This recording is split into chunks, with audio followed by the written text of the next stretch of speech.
when I started, 3 years of struggling, and then we were able to figure something out. We became a pretty good, like $400,000, $500,000, $600,000 business. And then it took us a few years to figure out how to be $1 million business. And then we were $1 million business with no growth for 4 years in a row. And I was like, well, obviously this isn't getting me to where I want to be. And I made some really big changes, and I rethought how I looked at the company. And suddenly we grow 50% or 60% in 1 year. And then I go, well, is that a fluke? And then I try to put that, and we put together a few more years of the same. So now I'm like, okay, I'm ready for the next one. But you have to push through the time where you're going to give up, where you're like, this is a mess. I've just made it messier. I haven't made my life simpler. But you push through, and then suddenly everything happens, and it all comes together, and you're like, cool, I'm a genius.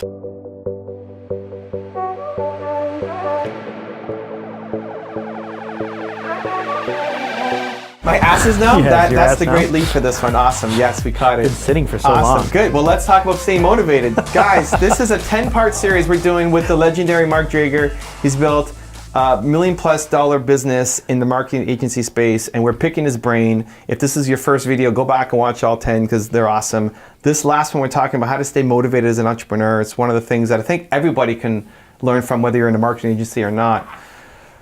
It's one of the tougher things. You know, it's a lonely game, especially at the beginning when you're by yourself. You're trying to do this thing when people may not believe in you, when you have that voice saying, who are you kidding sometimes? How do you stay motivated? What do you do?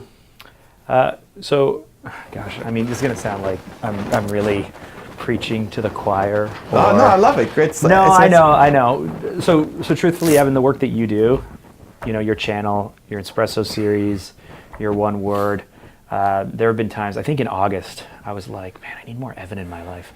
Like, you know, listening to people who can connect with you on a regular basis. Like, you're asking me what I do. Yeah. You already have videos on this, so I can just repeat back to you. It's like, oh, every morning you need to start off by having a dose of something to pump you up. Yeah. You know, you need to create an environment where it feeds you and all of this stuff. And like, that stuff's all true. Yeah, but your story, is interesting. It's a different perspective. It's somebody who's had success. There's a lot of people watching who want to build $1 million business. Plus, you know, they see you. They may not know you yet, but like through this series, they've come to respect your opinions and see like he's a couple years ahead of me. Like, I want to get there. So you dealt with some frustrating points, especially in the beginning of your business, where most people would quit. Most people would not keep it through, keep going. Yeah. So like, what did you do to stay motivated in those early days? And then I guess even now, like now you're watching videos, awesome. But like, how did those first early moments when you were struggling, how do you get through it? So there was, for me, it wasn't the belief of what I could build. It was the, like, I really want to build a certain type of company. Okay.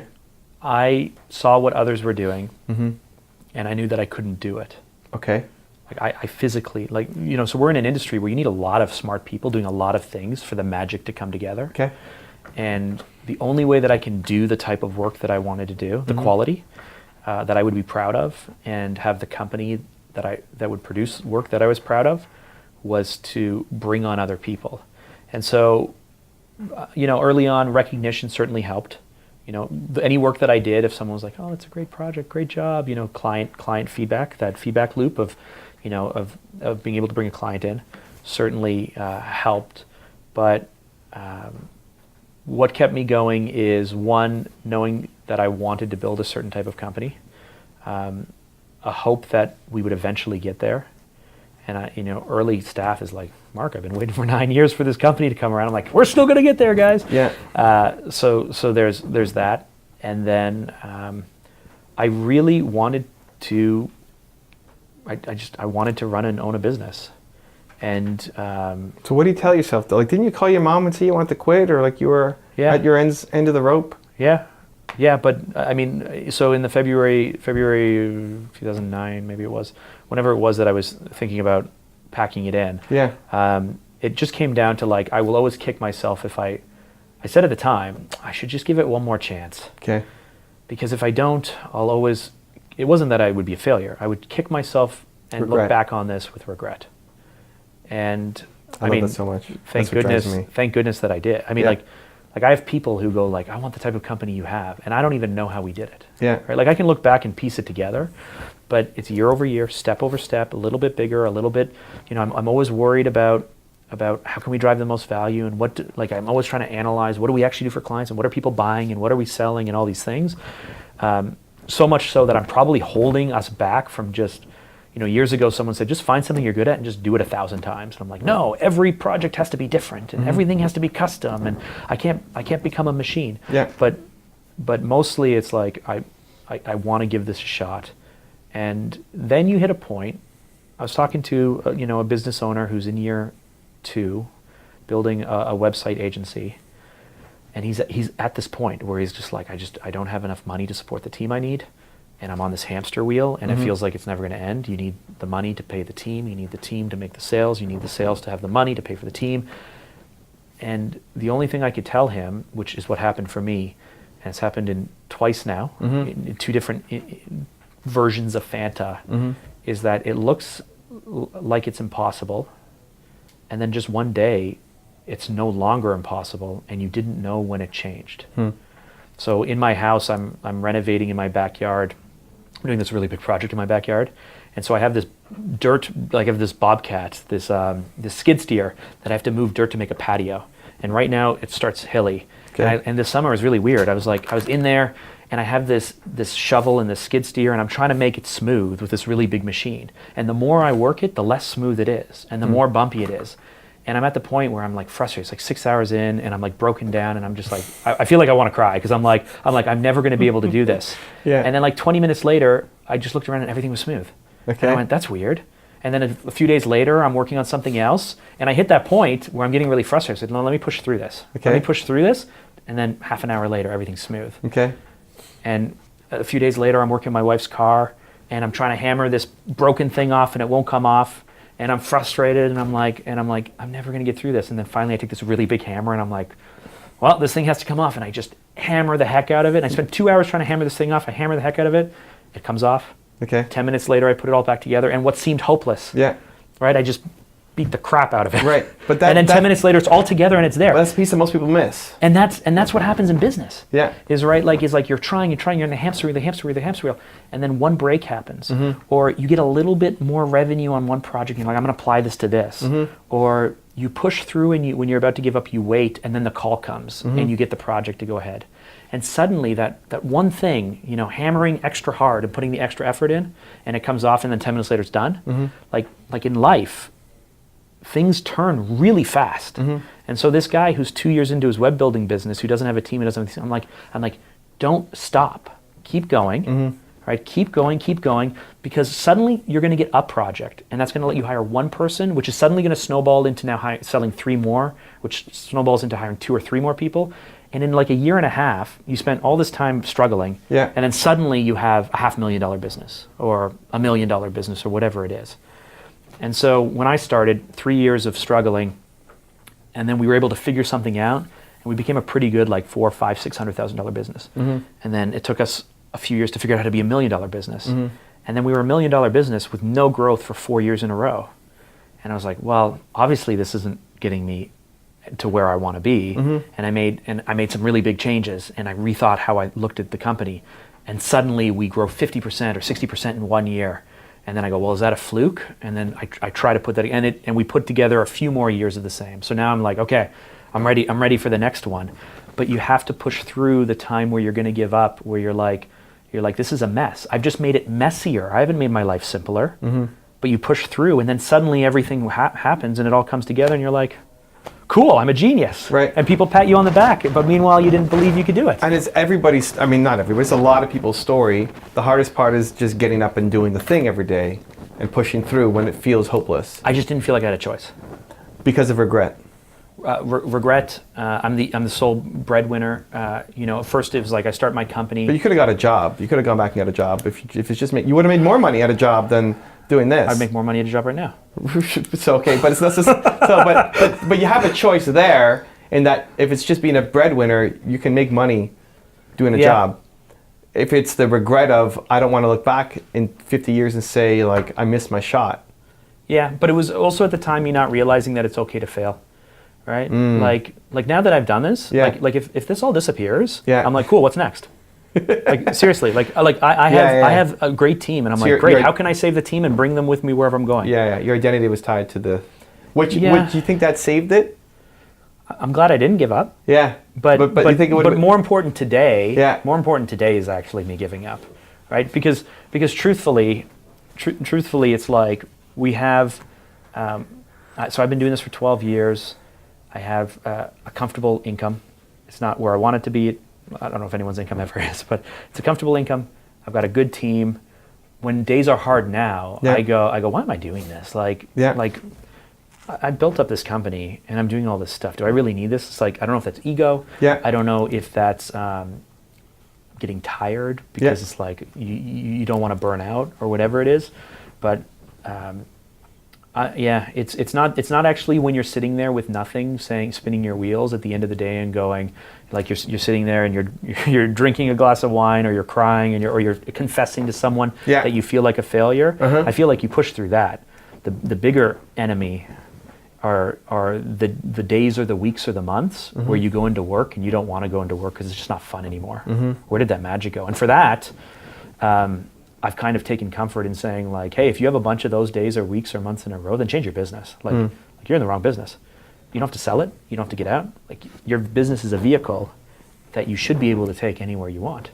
If next year you check on this video and Phanta's become an electrical engineering company or something, it's like, cool, here I am, the expert at running an electrical contracting company or whatever it is, because that's what I'm interested in now. Now, I'm not going to like do that to my team. I owe it to them to keep going the direction and my clients. But yeah, I mean, like this can come, this can go. All I know is that I'm building something, I'm bringing great people on, and I want to hold on to those people wherever this takes us. Yep. And how about now? Staying motivated, doing what you're doing. I mean, you said you watch videos, what I'm doing, that kind of stuff. But yeah, so I think it's really, really important to listen to things outside of the field you're in. Okay. So being able to better shape and things of interest, right? Okay. So I think people talk about like, hey, entrepreneurs say, you got to work out and take care of your body because if you don't take care of your body, you can't do anything else. Yeah. I think people in their 40s and 50s hit that page where they're mature enough to say, you got to do it. I still don't quite take care of my body as well. I'll worry about that later. Right. But I have hit the part of my life where I'm like, it's important to be a well-rounded person. Okay. And when I was younger, it was more like focus on work, focus on work, focus on work. And the well-roundedness keeps you motivated to still be an entrepreneur and push forward? Yeah. So like what changed? What's something you do that you didn't do before? That's a great question. What's something I do that I didn't do before? It's the first time in 10 episodes that I said that's a great question. Actually, no, in episode one. In episode one. In episode one, you said it's a great question. When I asked you 3 questions, and now episode 10, we have another great question. You've been phoning it in the rest of the time. All right, good. That's interesting. Because I heard the expression mailed it in. Yeah, you can phone it in or mail it in. But they're both forms of communication. Yeah, it's basically you just didn't show up. Interesting. So anyway. Okay. Yes. What was my great question? So what did you do differently in the past year or so that you weren't doing before? Yes. Yeah. So quite often I don't take my laptop home with me. Okay. At night. So that you can what? Spend more time with the kids? Mark's got 1,000 kids, by the way. You started with a 3-month-old. Yeah, Rachel. She's 12 now. And now you've got 4 6? Kids. 4 kids. Why did I think you had 6 kids? Why did I feel you had 6? Okay. 4 kids. That's not that bad, actually. 4 kids. Yeah, 4 kids. This is a lot, but you're still young for 4 kids. Yeah, I'm 35. Yeah. 4 kids. Yeah. So So what do I do? You don't take the laptop home, and I don't take the laptop home with me, which means when I get home, it's like dinner. It's family time. It's put the kids to bed. It's do the dishes. It's walk the dog. It's make the kids lunches. Which actually means that like at 9 o'clock, when I'm like, I've done all my stuff. Yeah. I'm not tempted to sit down and work till 1 or 2 a.m. Okay. So what's 9 to bedtime? Just whatever the heck. Veg out, like Netflix or. Follow a lot of people on YouTube. Okay. Read a lot, like not books, but I go down rabbit holes. Okay. Research stuff. I mean, I'll blue sky. I'll still think about work. Okay. But I'm not on my laptop, which means it actually like limits me to like just like it limits me to like I'm not getting into work mode because when I'm in work mode, right. And I still have to do it sometimes, but it will literally be 1 or 2 or 3 in the morning, and I'll be like looking up. I'll be like, and then I'll look down at my calendar because I track everything in 15-minute increments. And I'll be like, I started this at 6:15. I've just been working for 7 extra hours on this one thing. And so it's slowed me down a little bit, but I don't know if that's a bad thing. I make an effort to come into work earlier in the morning, so I can give myself permission not to work late at night, because I'm going to come in before work actually starts in the morning and What catch time do you up. get in? I try to get in between 7 and 8. If I need to, I'll come in at like 6. Yep. But it sounds to me like you're spending your evening time kind of taking in the world. just what it's the only time of my day and my weekends where I can do whatever I want. So maybe if you're single. So if I were single, I would be tempted to work all the time. I would work all the time on everything. I would get up in the morning, I would work, I would go home, I would go to bed. Yeah. Luckily, I have a wife and kids who demand me to socialize. Right. So at least it forces me to do that. On the weekends, I very rarely answer emails, or now I still monitor them, but I very rarely answer emails. And for the first time in the summertime when I took a week off, I didn't look at my phone at all during the day. But that extra time that you're spending at night is not like I'm just going to shut off the world and watch 18 hours of Simpsons, or not 18 hours, but like Simpsons repeats. It can be if I feel I want to do that. Okay. You know, if I feel like I just want to like. But do you feel like you need to shut off the world? I'm an introvert. Okay. Like I need time to like recoup. Yeah. Trust me, man. Tonight I'm going to need time to recoup. We filmed all 10 in one day, in one sitting. Of course, you see us sitting wearing the same stuff. We got up and went to the washroom, ate shawarma and stuff. But you know, like going. Oh man, getting the dog. Like, gosh, she's a pain in the butt. And the lawnmower. Forcing me to. Oh, dude, my lawnmower. I love it.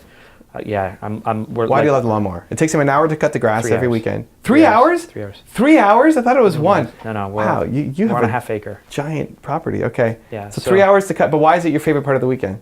Oh, because it's like it's a little bit reduced because I've admitted this too many times, so my wife now knows what the deal is. Now it's on camera. But I put music on. I put my headphones on. I go out and cut the grass. And it's not a time where I have to be a father. It's not a time where I have to be a business owner. It's not a time where anyone's calling me. It's literally like, well, I got to cut the grass. It's growing. Right. And I thought you did podcasts. Yeah, I'll listen to podcasts. Okay. I'll listen to podcasts 1.5 times, so that way it's extra efficient. Right. Or that's fast. People 1.5 times. Could you listen to my book 1.5 speed? Really? I listen to Ben Shapiro sometimes at 1.5 speed. Have you ever heard that talk? Yeah, you got it. I have a hard time at 1.25, but I'm also not an auditory learner. It's the hardest one for me, so I have to slow it down. Anyway. Yeah. So you listen to music, listen to podcasts for 3 hours every weekend. It's your ritual. Yeah, in the summertime, sometimes the grass stops growing. But how do you deal with the winter when it's snow? I go snowblow. Okay. I have a long driveway. Or rake the leaves. It takes me an hour and 10 minutes to snowblow. Okay. Now that one's less fun, I have to say. If you're out on a beautiful sunny day cutting your lawn, and you see the green, it's my lawnmower's pretty like I get the headphones on. That's amazing. Yeah. Snowblowing's not. Shoveling, it's not that much fun. Right. But it's still like, I gotta go out. Something. I gotta go out and get outside nature, and physical. do my time. But walk the dog or do even I enjoy doing the dishes. I mean, I don't really. Yeah. But I like that it forces me to stand there. Yeah. And think or watch something or learn something. What are you usually doing when you watch my videos? Or do I want to know? What do you think I'm doing? Well, I don't know. I'm just kidding. So, I mean, your videos, typically I'm watching the stuff early in the morning. Okay. So it's... morning routine? Yeah, so it's either like as soon as I wake up, the only thing that can wake me up is to start reading. Like if I don't grab my phone and start just trying to get my eyes onto the phone, like I will go back to sleep. Reading email, reading a story? And anything. Okay. Anything to literally force that light into my eyes because I am getting up early and otherwise I will be very tempted. Or if I have a meeting, then I have to get up. Right. I got to be downtown in an hour and 15 minutes or whatever it is. Right, you rush. But otherwise, like literally I'll be like, I don't have to come into work at 7 a.m. Right. Because I don't have to. I can come in at 9. Yeah. I can come in at 10. Right. Who's going to say what? Okay. Right? So you read on the phone? I read on the phone. That's when I will pop in. Sometimes I get up before your 5:35 email goes out or whatever. Oh, The Confidence, 254? Okay. 254, great series. Everyone should look at it. Yeah. But so I do that, and otherwise it's like in between like brushing my teeth in the shower, or although I don't know how detailed we want to get here. I do brush my teeth in the shower because it's a great way to save time. I'm with Mark, naked in the shower. I don't watch your videos naked in the shower. No. Okay, I'm not with Mark naked in the shower. The other thing I do is because I get up and I get out the door quick and I grab a coffee on my way in. I have like about a 45 minute drive into the office here, which is great. There's no traffic or anything. Yeah. The other thing I do is when I get here, I find no matter how energized I was when I woke up, it's like you lost an hour and a half later. Yeah. Okay. Right? And so, or an hour and 15 or whatever it is. So sometimes I find as soon as I get into the office, I just open it up and just force myself to watch something. What do you watch? Or I put on something any of the videos? Something from you, or I put on music, and it's like dancing on the office. And I like to close the door if someone's here, or whatever it is. But it's like I need get naked time. in the office and get naked in the office. Such a big window on this side. He doesn't do that. Random. We'll stalk Mark and see what happens. I don't think anything I do is really that extraordinary. But what drives me crazy is people who waste time when they come in. Right. Not my staff. I mean, even for myself. General, like to walk in the door and chit chat and make a coffee and talk. No, like come to work, sit down and start working. Okay. And then you can look up an hour or two later and go like, oh, hey, it's whatever time it is, or sometimes I forget to eat lunch or whatever it is. But final message to someone who's feeling unmotivated. They're watching this. They're thinking about quitting their business. Yeah. You know, they wanted to learn something in this series. They clicked on the title. You know, they might, based off of your answer, quit or not quit. Yeah, it's tough. What do you want to tell them? It's tough. I would say that it's never easy, but and it's not always rewarding. But when you stop back and you look at what you're doing, if you have a purpose, if you know your one word, if you're focusing on momentum and not the little bumps along the way, that it will be worth it to push through, right? It's never, I have a friend who's starting a business who I was talking to, and he's just like, oh, I just can't wait for things to smooth out. I'm like, never happens, right? So there are things you must love when things are clicking. Try to work for that magical moment, right? Like try to get to the place where you're like, yes, this is really working. And then don't try to just hold on to that, like keep growing and keep building off that, but find that in the little things you're doing, right? Like I'm a perfectionist. Other people might be. I get down on myself. I know lots of other people get down on what they're doing. It always seems broken. Nobody has this figured out, right? You know, you work with some of the CEOs in the biggest companies. They don't have this figured out. Right? And so just know that we're all, you know, we said at lunch, we're all walking the same path. We're all going the same direction. Some people are ahead and some people are behind. Some people leapfrog. And just stay with it if you have a passion and you believe you can do it. Love it. Mark Drager, ladies and gentlemen. This is a 10-part series. Hopefully you've enjoyed all the way through. This is a test for me. This is the first one. I wanted Mark to be number one because I have so much respect for his advice and wisdom. You cheering for yourself? I don't know. Is that Pointing somewhere? I'd love to know your thoughts on the series. Let me know in the comments. If you loved it, you hated it, think it's the best of all time, the worst garbage you've ever seen. Wow. Let me know. Leave it in the comments. For people who want to find out more about you, where are they going? What's the best path to reach out? They can find us on Instagram, Life at Phanta. Okay, we'll link that up. They can email me directly, mark@phanta.com. They can find our website, phanta.com. Perfect. And if you guys want to watch the whole series from the beginning, if you haven't seen it, you should. Go click on video number 1. We'll see you there. Thanks, Mark. Good work, man. What? It's a weak high five. There you go.